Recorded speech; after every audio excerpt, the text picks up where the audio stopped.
ধর্মীয় ভাবগাম্ভীর্যের মধ্য দিয়ে সারা দেশে পালিত হলো পবিত্র ঈদুল আজহা। ঈদের জামাত আদায় ও পশু কুরবানির মধ্য দিয়ে পালিত হলো মুসলমানদের পবিত্র ধর্মীয় উৎসব। ধর্মীয় আমির শায়েখ ফজল বারী খান মিয়া সাহেব ও নোয়াগাঁও মাতাইন গ্রামের ৭ নং ওয়ার্ড সদস্য আলমগীর মিয়া দেশবাসী সহ সকল মুসলমানদের আন্তরিক অভিনন্দন ও মোবারকবাদ জানিয়েছেন। নোয়াগাঁও কেন্দ্রীয় ঈদগাহ ময়দানে পবিত্র ঈদুল আজহার জামাত অনুষ্ঠিত হয় সকাল ৭ ঘটিকায়। হাজার হাজার ধর্মীয় মুসলমান নর নারী উক্ত ঈদগাহে আলাদাভাবে জামাত আদায় করেন। পশুকে আমরা শোয়াবো, পশুর মাথা থাকবে দক্ষিণ দিকে, আর যিনি জবাই করবেন তিনি পশ্চিম দিকে মুখ করে তারপরে জবাই করবেন। এটা হলো পশু জবাই করার নিয়ম।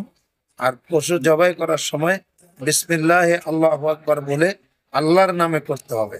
আমরা অনেক সময় একটা ভুল ধারণা আমাদের বলা হয়ে থাকে যে কার কার নামে আমরা কোরবানি করব।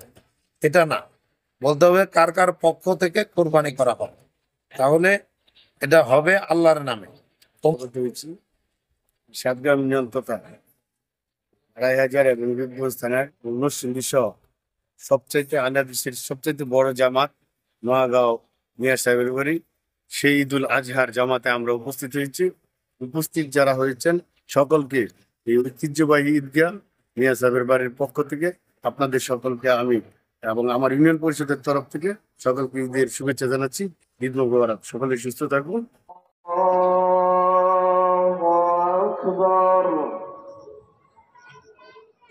আলহামদুলিল্লাহি রাব্বিল আলামিন আর রহমান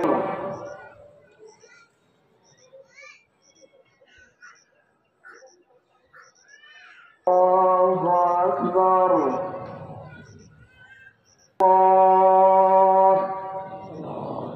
আর আকাশের অবস্থা খুব বেশি ভালো মনে হচ্ছে, 6:30 টাইম দিয়েছে, কিন্তু যেহেতু এটা বড় জামাত বিভিন্ন এলাকা থেকে মানুষ আসে, 6:30 দিলে আপনার হয়তো আসাটা আপনাদের জন্য কষ্টকর।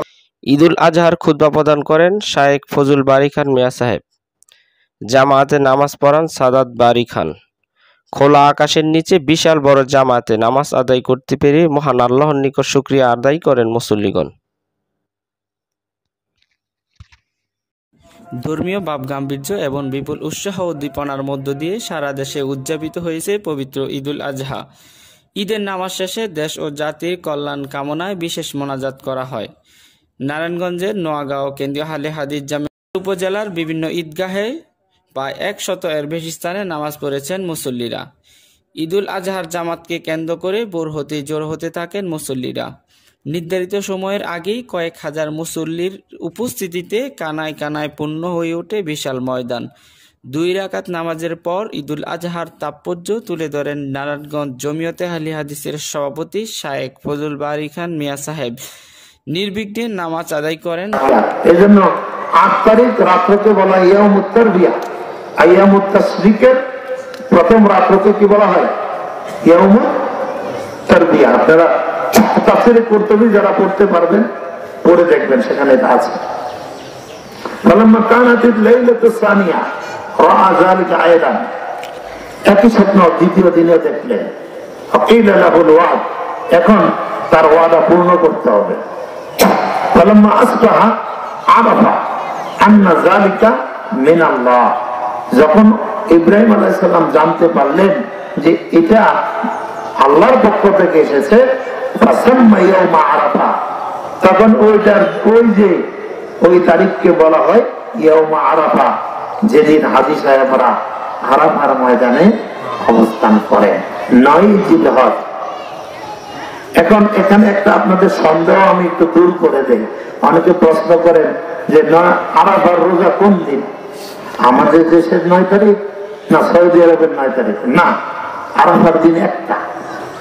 এটা তারিখের সাথে সম্পৃক্ত করবেন না। যেদিন আল হাজ্জু আরাফা, মনে রাখবেন, যদিও মত দুইটাই আছে, তারপরেও আরাফার দিন কয়দিন? একদিন। যেদিন হাজী সাহেবরা আরাফার ময়দানে কি করেন? অবস্থান করেন। আল্লাহ রাসূল বলছেন আরাফার ময়দানে অবস্থান করাটাই হচ্ছে কি হজ। এই জন্য আমরা ওই আরাফার দিনেও রোজা রাখবো, প্রয়োজনে পরের দিনও রোজা রাখবো। তবে সবচেয়ে উত্তম হচ্ছে জিলহজ মাসের প্রথম 9 দিনই কি রাখা, রোজা রাখা। এদিকে কবুল করো, তাকাব্বালাল্লাহু মিন্না ওয়া মিনকুম। আজকে আমরা আল্লাহর রাহে ঈদের 2 রাকাত নামাজ আদায় করব। তারপরে আমরা ঈদুল আজহার যে নিয়ম, যে ইব্রাহিম আলাইহিস সালাম তার প্রিয় পুত্র ইসমাইল আলাইহিস সালামকে কুরবানি করার জন্য আল্লাহর নির্দেশে উদ্যত হয়েছিলেন, আমরা আজকে সে আল্লাহর নির্দেশ পালনের জন্য পশু কুরবানি করব। তো পশু কুরবানিটা যেন আল্লাহর জন্য হয়। আর জবে করার নিয়ম আমরা সকলে কম বেশি জানি, যে পশুকে ধারালো অস্ত্র দিয়ে জবাই করতে হবে যাতে পশুর কষ্ট না হয়। 2, পশুকে আমরা শোয়াবো, পশুর মাথা থাকবে দক্ষিণ দিকে, আর যিনি জবাই করবেন তিনি পশ্চিম দিকে মুখ করে তারপরে জবাই করবেন। এটা হলো পশু জবাই করার নিয়ম। আর পশু জবাই করার সময় বিসমিল্লাহে আল্লাহু আকবার বলে আল্লাহর নামে করতে হবে। আমরা অনেক সময় একটা ভুল ধারণা আমাদের বলা হয়ে থাকে যে কার কার নামে আমরা কোরবানি করব। এটা না, বলতে হবে কার কার পক্ষ থেকে কোরবানি করা হবে, তাহলে এটা হবে আল্লাহর নামে। অমুক পরিবারের পক্ষ থেকে আল্লাহর নামে আমি কোরবানি করছি। অতএব আমাদের কোরবানি আমরা যা সালাতের পরে করব, আমাদের সকলের নিয়তকে যেন আমরা পরিশুদ্ধ করতে পারি। আল্লাহ যেন আমাদের ইখলাসের সাথে এই কোরবানি করার তৌফিক দান করেন, এই কামনা করে সকলকে ধন্যবাদ জানিয়ে আমি আমার বক্তব্য শেষ করছি। আসসালামু আলাইকুম।